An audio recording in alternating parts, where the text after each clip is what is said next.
Viewers, welcome to Track AI Academy. This video we will learn how a basic machine learning algorithm can be executed. So in basic machine learning algorithm, there are 5 steps. In first step, we used to define the problem for which we are looking for a machine learning solution. In second step, we build the data set for training purpose. In third step, we used to train the model, and then we evaluate the model in the next step, and then we use the model. So here for this particular project, we are taking a regression task, and uh, as we said that the first step is problem definition. So for this particular project, the problem definition is taxi fare prediction in New York City, and for this task we have taken a data set, New York City taxi fare prediction data set, which is present on the Kaggle. Because this data set was given in a competition named New York City taxi fare prediction, and originally this data set is having 55 million rows, and the data fields are key, pickup date time, longitude, pickup latitude, drop-off longitude, drop-off latitude, and passenger count, and the target is fare amount.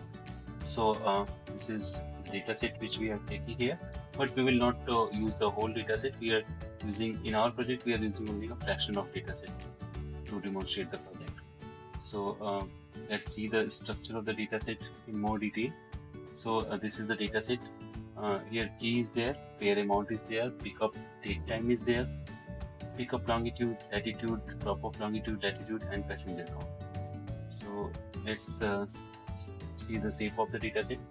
So we have chosen only 55,368 rows out of the 55 million rows which was given in the original data set, and the number of columns is 8 here. Let's see the more information about the data set. So here we can see for all the columns, all the values are given. So there is no issue of missing value in our data set. Then let's see the bar graph showing the passenger, showing the data according to the passenger count. So here we can see that more than 35,000 rows are for only one passenger count, and for all other passenger count like 2, 3, 4, 5, and 6, very less data is present. So we are taking the data of one passenger for further processing, and removing all other passenger count rows from the data set. So finally here we are taking the data which is having only one passenger count. Okay, and then and one more thing we are doing here, we are dropping the column key and passenger count from our data set, because these are not a relevant feature for training purpose. So now the shape of our data set is 38,233 rows are left and 6 columns are left. So in the next step, we are trying to get a correlation matrix which will show how these columns are correlated with each other. So here we can see that with the fare amount, the other columns like pickup longitude, latitude, drop-off longitude, latitude are very less correlated with the fare amount. So we'll think about manipulating the data. So this is sorted value of correlation. So only drop-off longitude and pickup latitude are positive correlated with fare amount, and the correlation value is very less. So we will manipulate the data, and from the pickup date and time, we are extracting the day of the week and time of the pickup separately, and from the information of drop-off longitude and latitude and pickup longitude and latitude, we are calculating the distance traveled. So now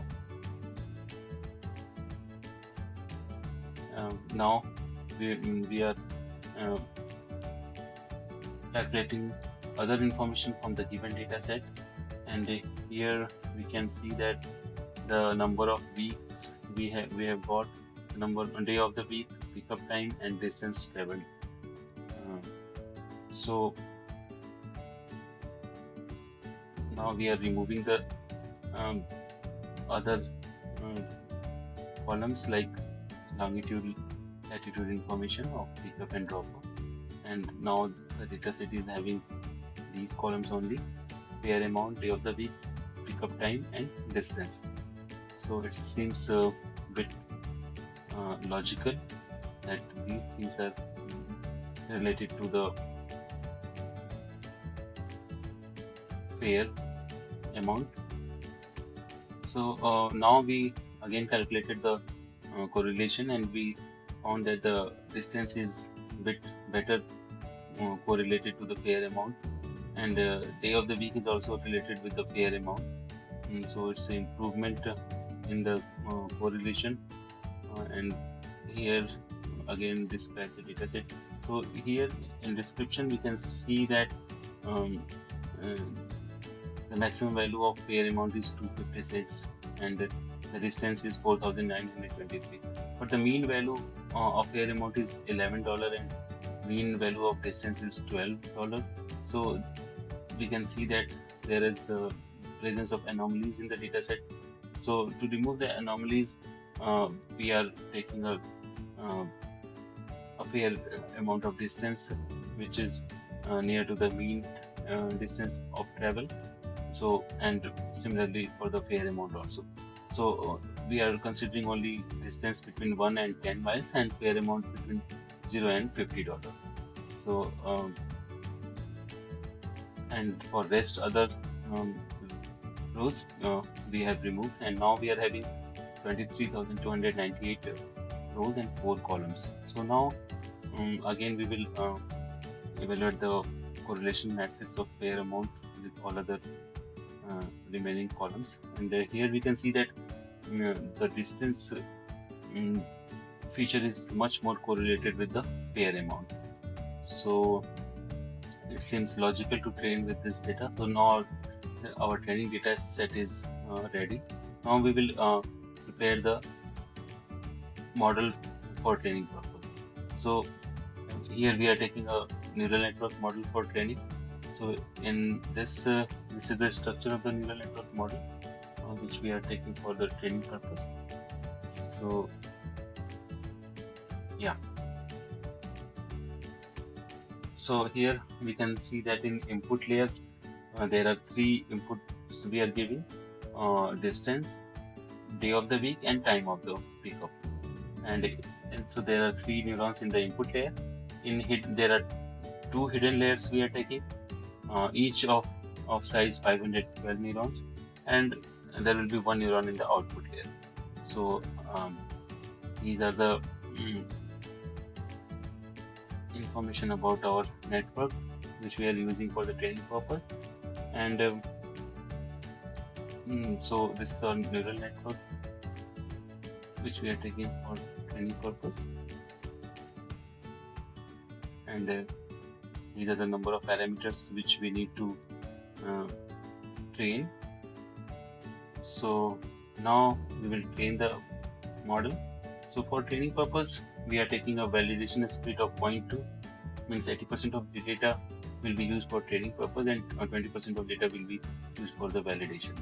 And the number of epochs we are for this execution we are taking 10 because we just want to demonstrate this to you. You can increase the number of epochs by your own and see the results. So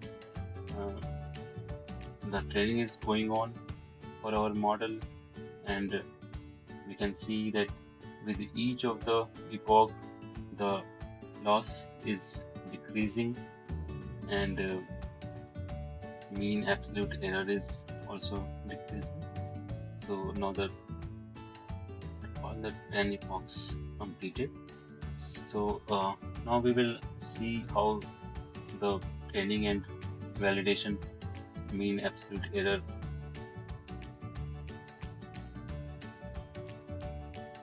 are varying. So this is plot for the mean absolute error of training and validation for 10 epochs. So now we will evaluate the model.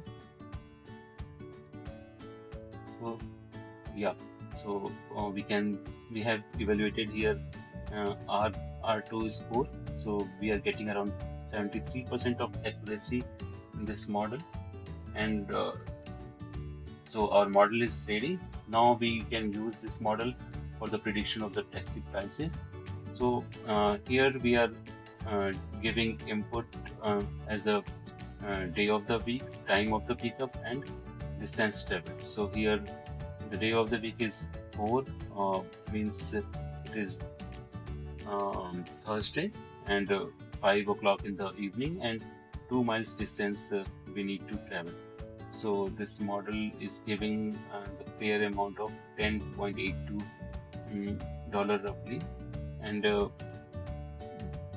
for the same time, if we try for the next day, then we are getting $10.75, and on Tuesday at 5 o'clock in the morning for the same distance it is predicting $9.9, and for Wednesday at 3 o'clock in the morning it is predicting 9.35. So here we have seen that our model is fairly predicting the fare amount of taxi before starting the ride. So yeah, so thanks viewer for viewing this video, and I hope you have got an idea of how a machine learning project works. Thank you.